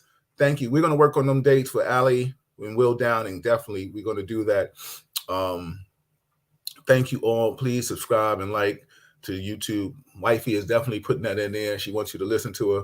So please pay attention. I want you to do that too, because help build the content that we can come and give you some good energy and positive conversation. Shout out to everybody. Stacy, I see you. Brian, I see you, brother. BT, Scott, I see you. I have shared, TT, I see you. I've shared the screen to Facebook, but I'm not looking at a lot of the Facebook. If there's any comments in Facebook, I'm not looking at it. To converse with Allie and I, so me to get an immediate response, please go to the YouTube channel and subscribe to it. We are live right now on YouTube, Real Talk Chronicles. So please, I've shared it to Facebook. So you are seeing Allie and I converse with Lenny, but YouTube is where it's at, and it's on and popping. Allie, anything you want to talk about? Because I wanted to segue into Twitch. I want to, but I want to finish on a high note right here. I can't get it off my mind. And we don't have to go to Twitch. Yeah, but go ahead. No. Listen. It's important that we speak about it and speak into it, even if only to pay homage to him. But I want to say, just as a testament of how quickly things happen, we talked about the Capital Jazz Cruise. In another room, I pictured Malika on her phone watching what we're doing, being the production team back there. And she already posted, we need to be on the cruise. And your face immediately went like, yeah. Listen, let me tell you something. Listen. Once your face turned so quickly, just gave me joy. Let me tell you something. That's your wife, and you're gonna try to make her happy. So you're gonna go and crunch the numbers and see if it can happen. Because she said she want to go, but when I tell you, you went from like, oh my God. Yeah. She might have even bought the tickets already. I'm in another room. There's nothing I can do. I'm doing a podcast. What the hell? Malika just said, Allie, you know us very well, sis. Let me tell you something. Y'all done made light skin, red skin now. I'm just blushing and sweating and stuff because the bottom line is, fellas, I'm going to tell it out like it is out here. This is real talk for all the married guys or the guys that ain't married. Listen, your wife becomes your manager. She becomes your planner. So Malika and I had a joke. I said, listen, I didn't get so busy until I got married. And, I had this little fake calendar. Like, it wasn't that serious. Let me tell you something. Now you really got shit to do. Excuse my language. No. You can say it right. You really got. I got a calendar. We laugh about it. I went to the dentist's office. I went to the doctor's office, and I went someplace, and the lady said, "Well, can you do this?" I said, "Wait a minute." I looked around. She was like, "What?" I said, "I gotta call my wife, but I want the other people in here." I said, "I gotta call my wife and check this calendar and shit." So I called her. I said, "Honey, here, talk to the receptionist, the nurse." Because she got to stick to schedule and shit. So, they put my schedule together. So the moral of my story is, fellas, y'all sit there thinking you running shit. Listen, the ladies got that calendar. All respect to the women out there. The thing that you have to realize is that you need management. Everybody needs management. Management is your representation, and it keeps you safe and it keeps you on point. So without management, hey, I'm just saying. But once you come to the point where you realize I'm glad to have somebody help me manage this. I got management. Then there you have it. I mean, be full transparency on my Charlie Brown right now. It does work pretty good to have the look on my phone and look at my calendar and know what I can do and I can't do and how I can do it. I didn't live by that. I'd be like, I'm so tired. What's the worst that can happen is that you could actually get some stuff done and enjoy yourself. And oh my goodness. Yo, listen, it's so hilarious because, we laugh all the time. Like Malika and her mother, they get up with the birds, and I am a man of leisure unless I do a lot of phone conversations. Or my business is more via telecommunications. So they up singing and busy, and let me tell you something. By 9 o'clock, their day is almost complete. Right. I'm like, whoa. They're like the army. We do more by 9 a.m. than you do all day long. Listen, the three of us laugh at me. They laugh at me. Her and her mother laugh at me. They be like, "Yo, what are you doing? Get up! What are you doing?" I'm like, "Oh my God, I'm trying to work this out." Shout out to Sharon and the Princetta. I messed up your name. I haven't said it in a while. Shout out to everybody watching from the Facebook aspect. Stacy Sides in the building. Appreciate you all. Happy holidays, everybody. That's the one thing Alyson and I want to give you all happy holidays. Nicole, Vera said that cruise should have Alyson Williams and the Ladies of Sky on it. That's what Vera wants to see. All right. Well, you need to listen, get in touch with those people, get in touch with Capital Jazz, get in touch with Tom Joyner Cruise, get in touch with Soul Train Cruise. Tell them what it is you want to have. Because they don't get to leave the port without people, and the people are who dictate, who they'll have on there a lot of times. They want to please their audience. I've always said, I told Alyson when I first met her, and I've always told the story. We were in front of Apollo. Russell was arguing with us, telling us, this is when Alyson just came out. Russell Simmons was arguing with us. He talking about, my girl Alyson Williams can put on a better stage show just as good as Patti LaBelle or better. And we was like, what? Alyson who? And she was at the Apollo that night. He was just outside. We were just out there talking. Let me tell you, he had us in the bleeding cold. I don't know what show was that. You was at the Apollo Alley. And he was just like, nah, she can put a show. Listen, I'm here to tell you 30 some odd years later. When were you signed to Def Jam? How many years ago, Allie? I was signed to Def Jam originally in 1986. So we're talking about how many years ago? The music started coming out in 1989, 89, 90. That's when that stuff started, popping, right? Popping, yeah. So let me tell you something. Back then, I can contest and say that he's totally right. Because if you, and I'm, listen, that's my sister. And, I think anybody that really knows me, I don't put my name on anything that I don't believe in. And as you can see, the things that I've done, they come to fruition.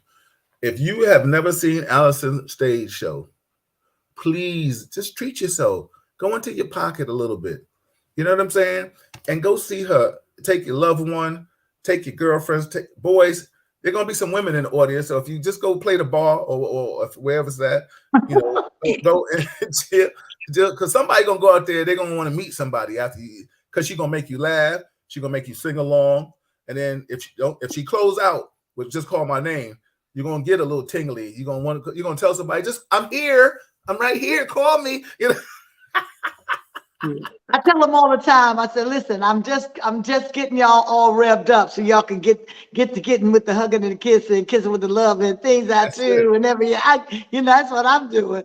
And then for those married couples, I tell them, I said, ladies, you can get your washer and dryer tonight if you ask right. That's all you gotta do. Yeah, shout out to my man BT in the building. He said, I have to say also, I prayed for Charmaine, and we're together now 44 years now. Shout out to BT, my man. That's my old co-worker, my brother. His daughter is my goddaughter. So shout out to my goddaughter, wherever you are. And that's a beautiful thing. And it's good to see my man. Jay Duncan said, truth be told, Alyson is the best. Absolutely. I mean, shout out to all the people that are really, especially Alyson, when my mother passed away, and like I said, this is the anniversary of my mother's passing yesterday. So I kind of attribute this show to her, along with Lenny, and these are two of my closest people. Alyson was right then and there from the day one, and she is there. She is one of the original Real Talkers.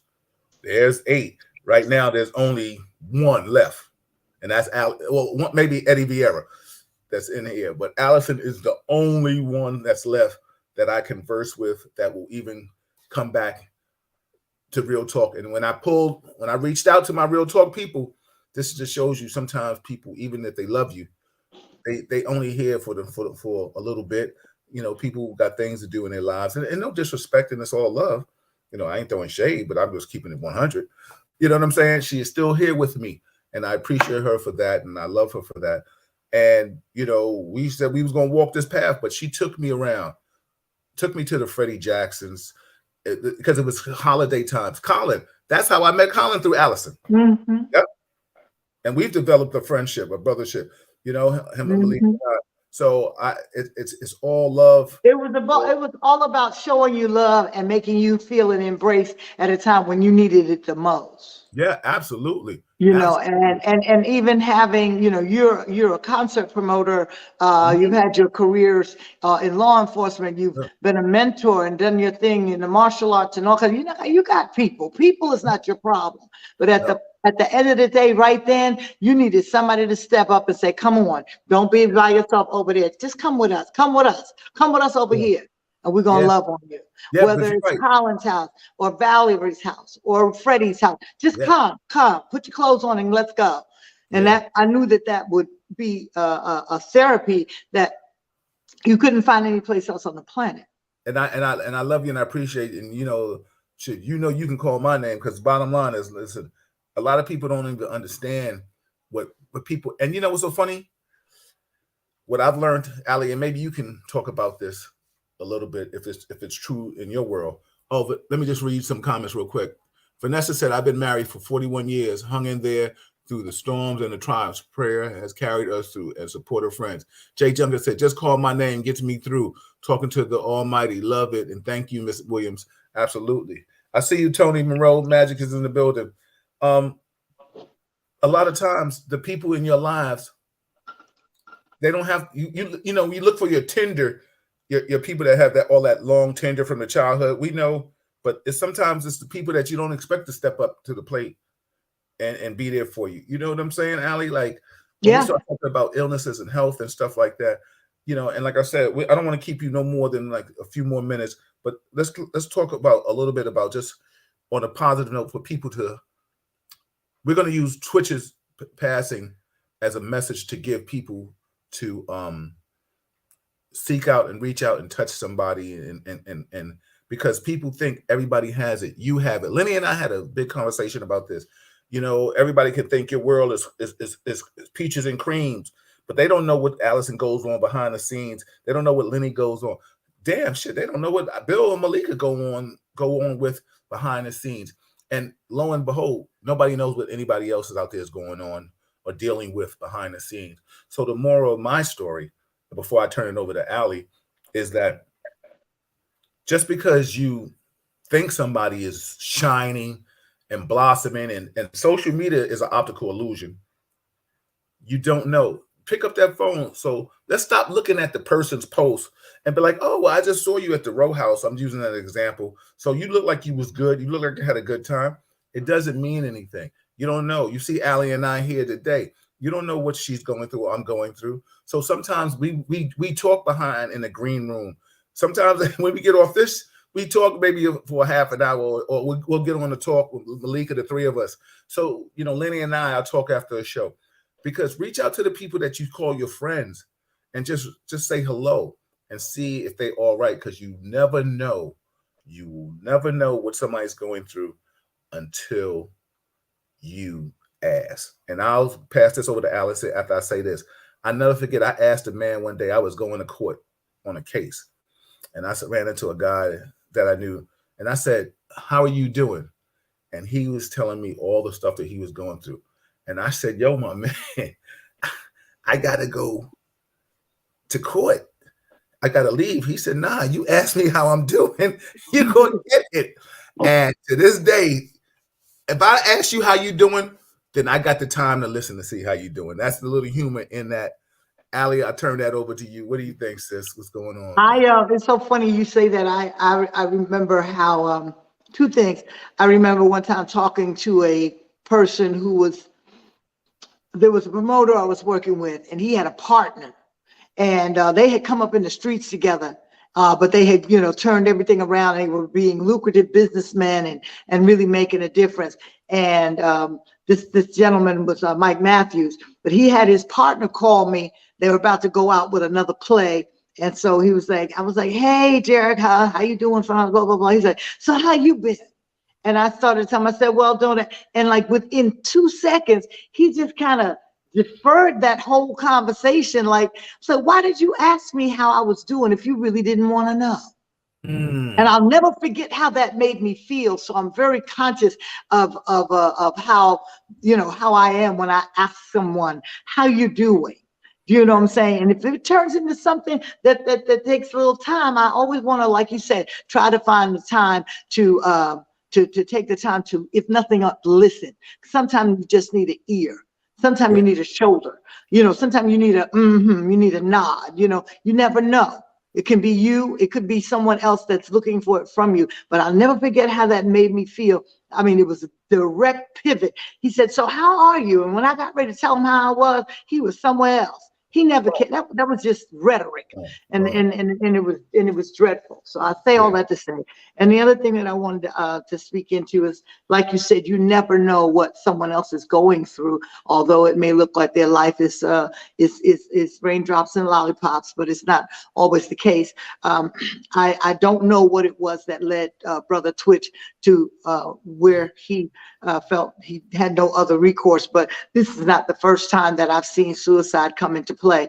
I did not know him personally, but I did know Phyllis Hyman, and I did know what that kind of depression and or even in her case bipolar and schizophrenia and things of that nature, melancholia. I know that there's a big conversation going on right now about mental health issues, predominantly trying to also bring out the aspect of how it affects men, predominantly trying to bring out the aspect of how it affects people of color, because we like to kind of sometimes shove those things under the rug because they have such a negative connotation. It's like, well, you don't want nobody to think nobody in your family is crazy. Nobody's in your family is crazy. It's an illness.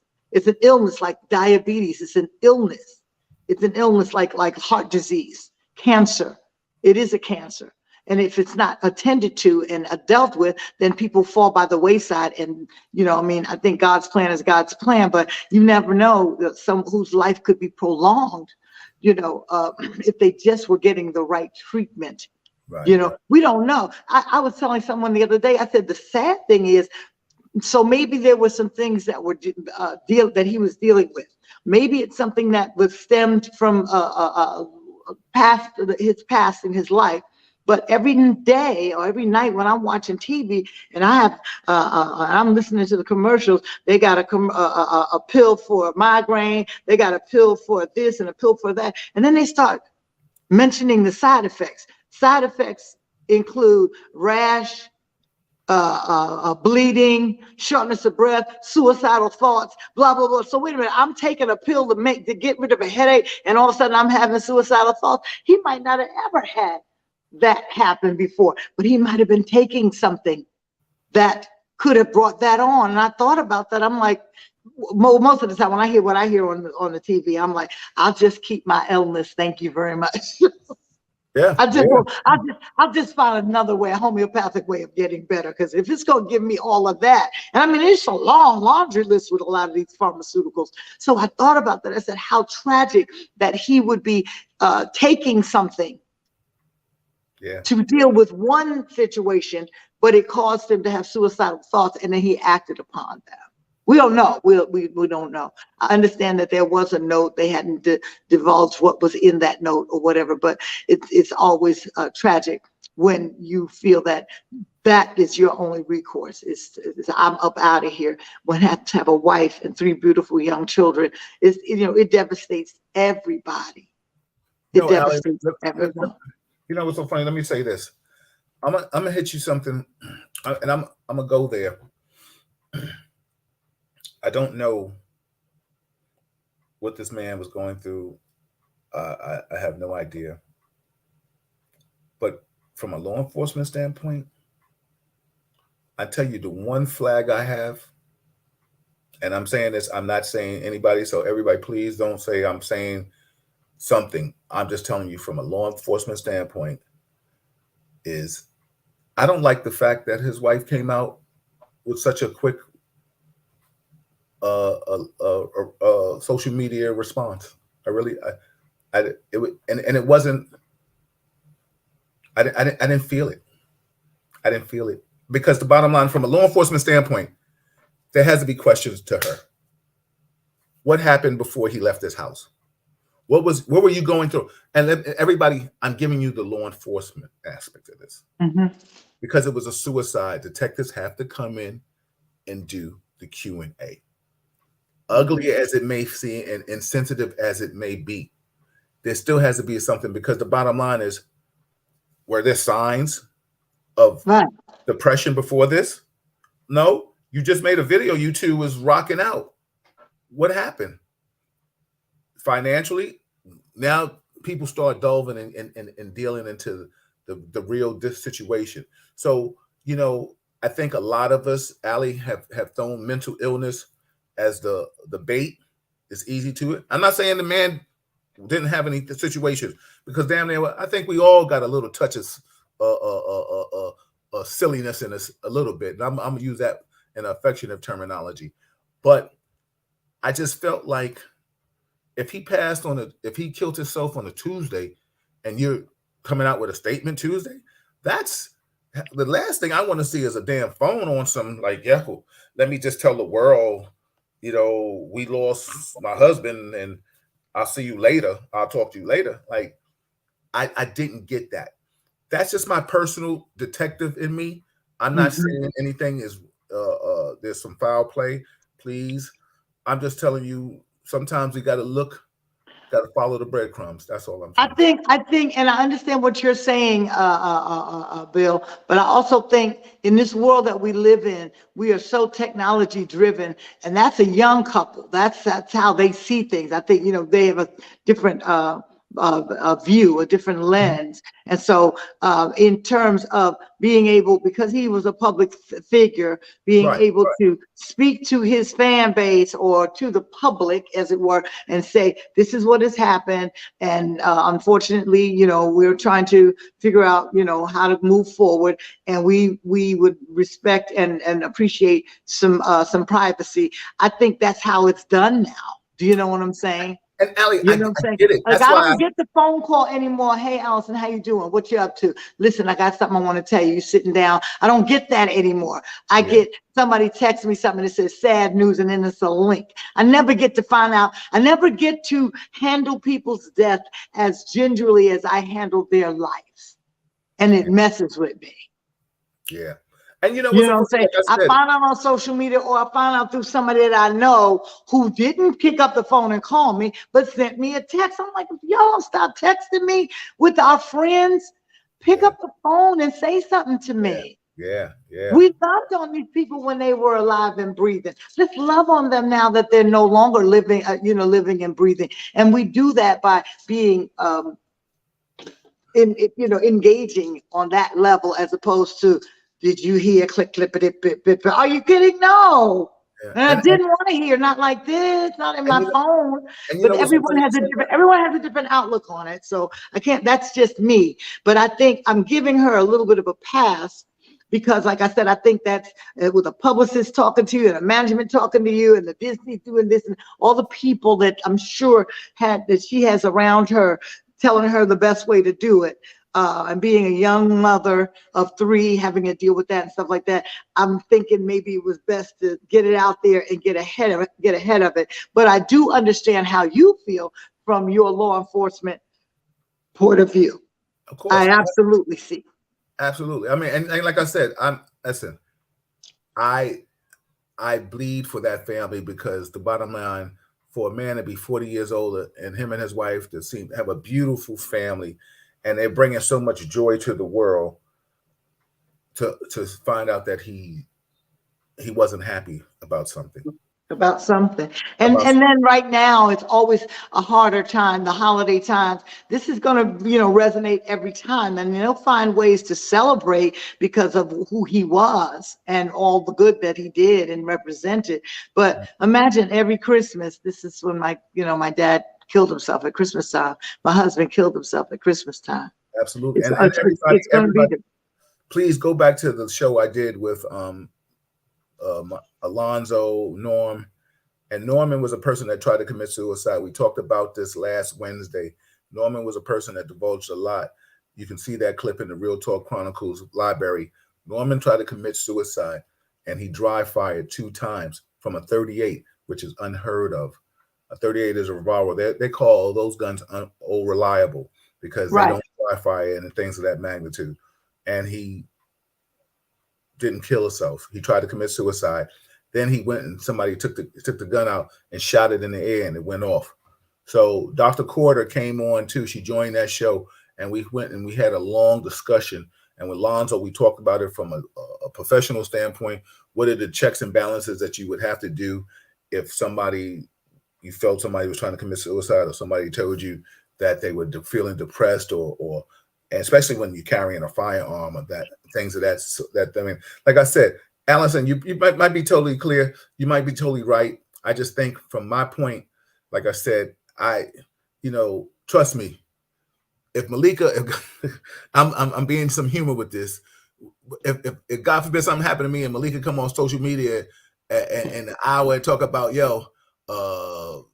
listen, I'm going to miss my husband. Y'all start watching her. And I think what you're saying, I get what you're saying. I just feel like looking back in retrospect, I'm in agreement with you. It wasn't so much that what she did, it was the feeling of it. It just didn't feel. You didn't feel sad enough for me. No, it was because it wasn't like, my family we're devastated, we're crazy. I can't believe I lost my love of my life. It was none of that. It was just like, right now, Twitch is going to be missed and shit like that. I'm paraphrasing. It was a little too generic. It was a little too generic. It was a little too generic in its presentation. Man. You know what I'm saying? It's like not like were these your words even? You know what I mean? Yeah. My next 48 hours ears was tingling, boy. Let me tell you something, Allie. I was about to put on a suit and tie. I was about to get back in the office and shit. Were you gonna do it pro bono? You were just gonna go in and just do it. I need to investigate. I feel an investigation. As they say, Allie, absolutely. I was right back on this shit. And I got to give a big shout out to my man Jay Duncan. I met you through my man Big John, and you've been in my life ever since our brothers transitioned. So I appreciate you, respect you, brother, for always staying and shouting out your big brother. I'm here. We had good times hanging out with Kathy Sledge, my Capricorn sister. Jay Duncan said, industry bizarreness. Stefania said, interesting. I never thought of it that way. Jay Duncan said, we are at times where people are heartless now. If the norm misses the days of getting together for family, not a social media event. Brian said, I'm with you, Bill. I also didn't believe he did that himself. Absolutely. What's so funny? Everybody, listen, I don't want that family mad at me, but I mean, I couldn't be me if I wouldn't have said what I said.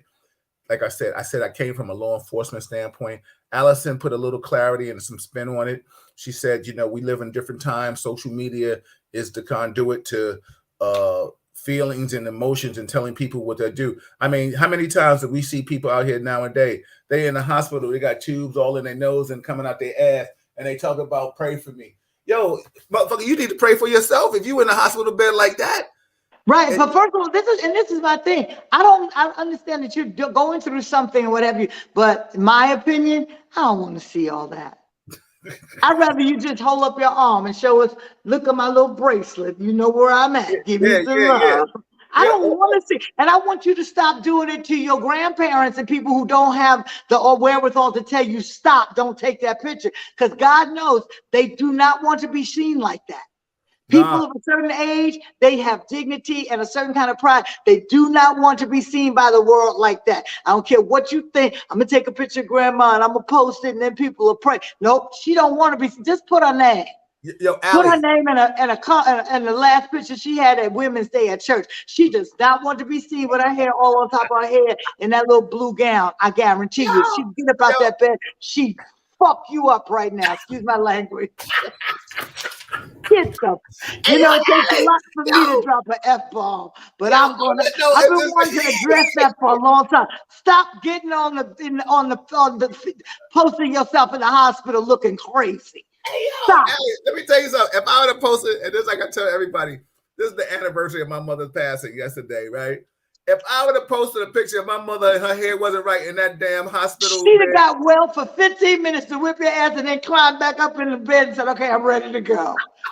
But she would have whipped you. What is that? Yo, she would have been like, "Are you fucking kidding me?" You know, I listen. So you're totally. And it's just like every day I listen and say, so and so has filed for divorce. And I said, and I go to my sister, do I care? Yeah. I don't think I care. But but because of social media and the world we live in right now, it is obviously hard, cold news, you know, and that's what it is. So I think she did what someone in her age bracket, so on and so forth, in the spotlight of celebrity. I think that's what she did. And she did it, and it is what it is until it's not.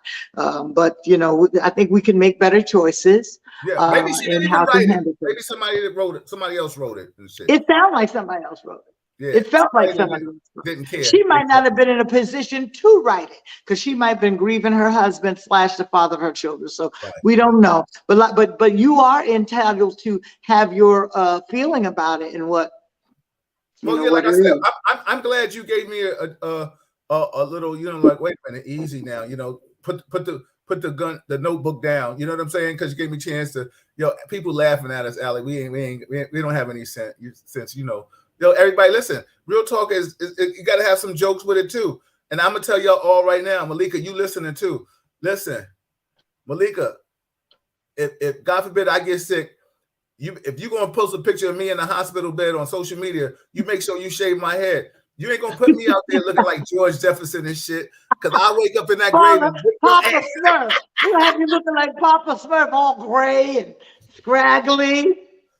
Hey I'll be like, what?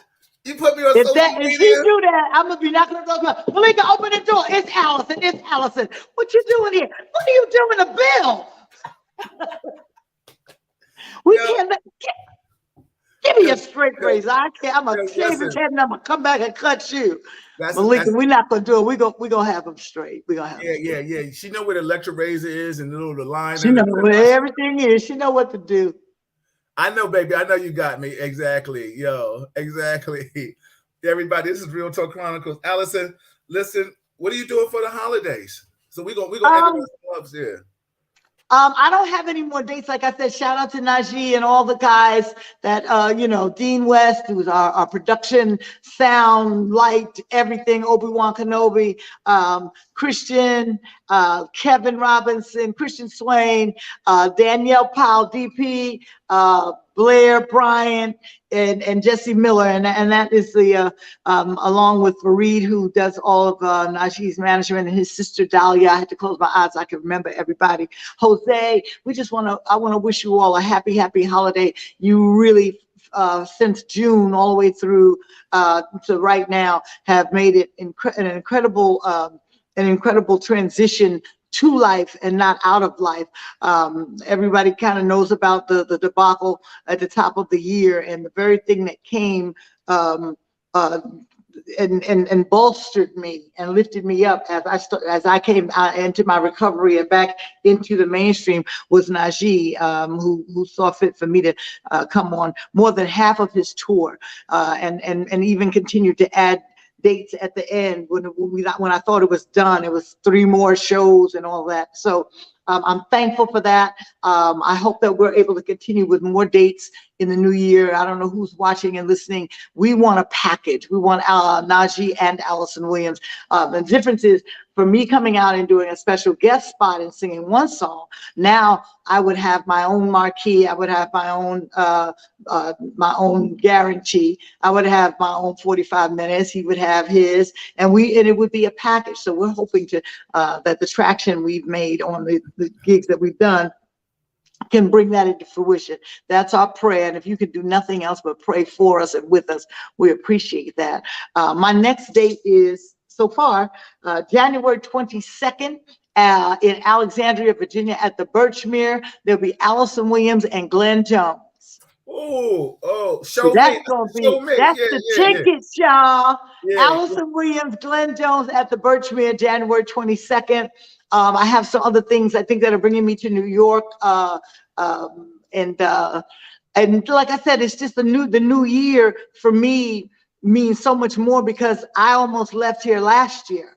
To celebrate my birthday in May was a big deal, because 6 days in a coma is not is serious. And I came through that, and my community of music and theater and dance and hip hop and this, that, everybody got together and God restored me. This is what prayer changes things. It does.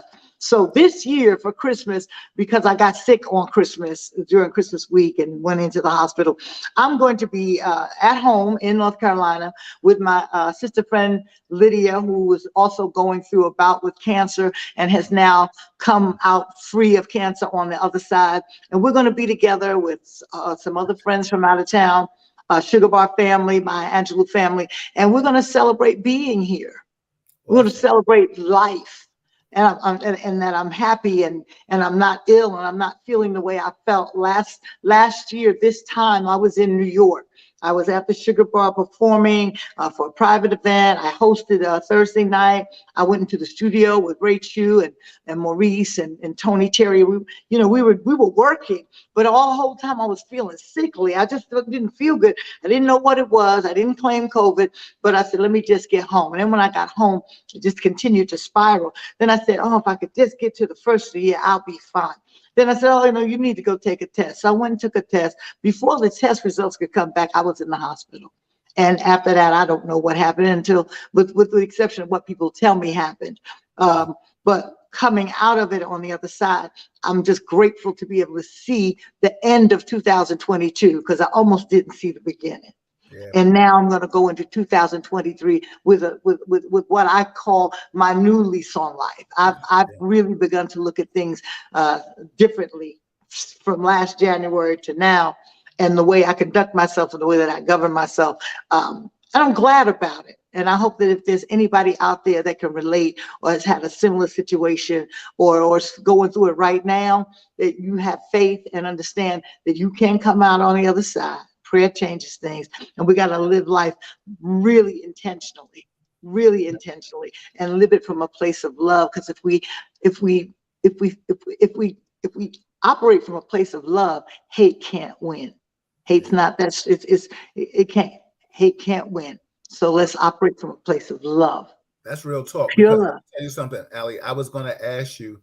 I know this is probably one of the most years that you really are thankful for something.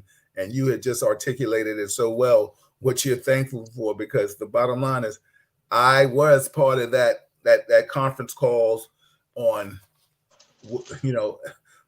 just up to dates on Alyson. And let me tell you something, you definitely had us for a scare, and not intentionally, of course, but prayers do work.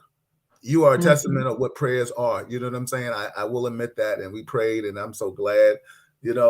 Sometimes I can't. And I'm so thankful. I really, when I think about it and what it must have felt like for y'all on that side, while I was somewhere else trying to just get well. But I'm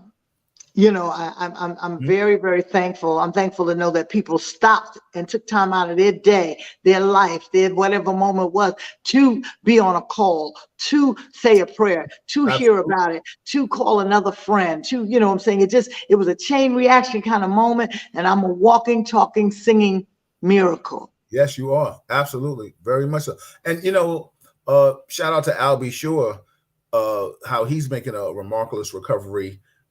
from what he went through. You know, he had went into a coma and then got a new liver. Just shout out to everybody too. I mean, those are the people that we visually see that a lot of you are privy to. But what about the average Jane, and John Does that we don't know of that need prayer and things? We've lost some people recently, you know, from my building. You know, shout out to Liz's family. I'm gonna read some comments, Allie, then we're gonna get out of here. Colin said, Allie Cat, let me know when you're in New York City. I will have something for you, and we will be right there, Colin. Vanessa said, this is awesome. Thank God for bringing you through, Allie, with the healing power. Lisa Clark said, damn, before my birthday. Loving God is a privilege. He said Alyson would hit hard with a gospel album. Alyson, have you ever thought about doing gospel? Do I? Oh shit! Listen, y'all don't even understand. Let me just give you this before we go.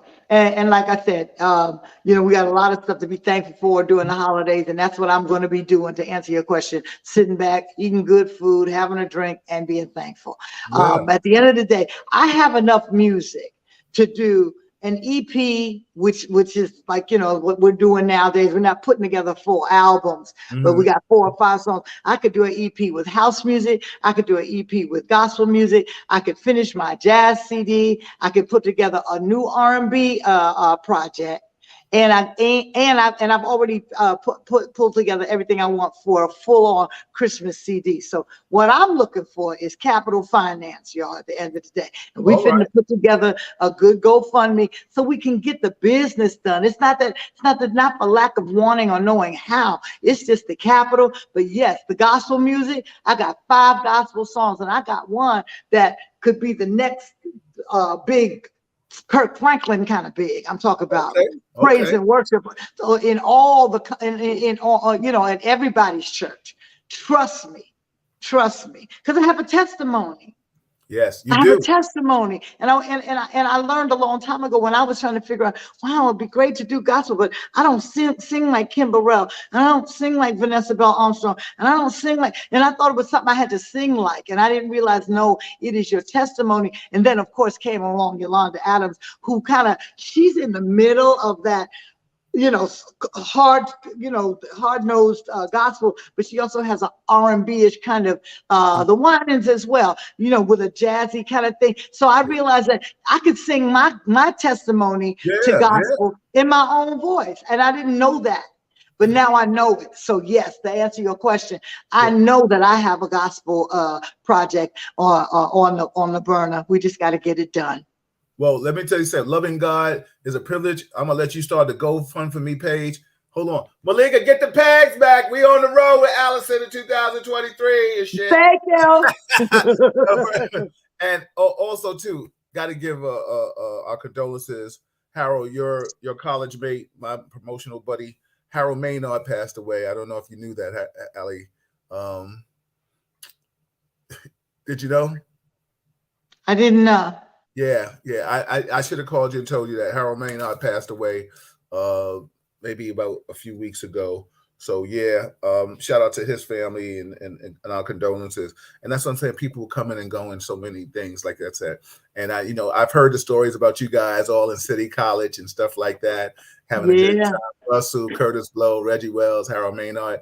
I forgot the other brother.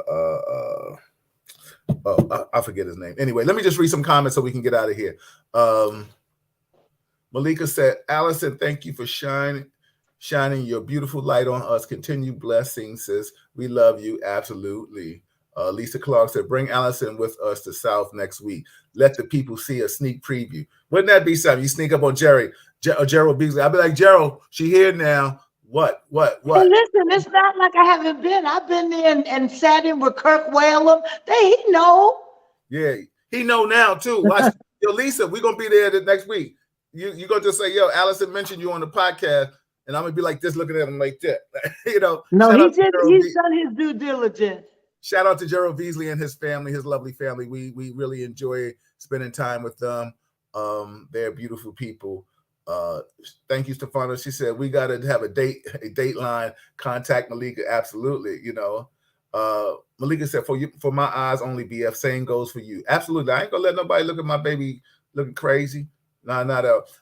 There was another comment I just wanted to read before we get it. Doris Brown. She said she's in North Carolina, so she wants y'all to come to North Carolina, Allie. You already in North Carolina, but I guess you. What part of North Carolina is she in? I don't know, Doris. What no part of North Carolina are you in? We got people calling all over. I think Vanessa's in Florida. Doris is in North Carolina. Lisa is in Delaware. I think some other people are in other things all over. Barbara Jean is in Maryland. So we got people all over. Danielle, Andrea, how are you heard? Is watching. How are you, sister? Appreciate you. Everybody, listen.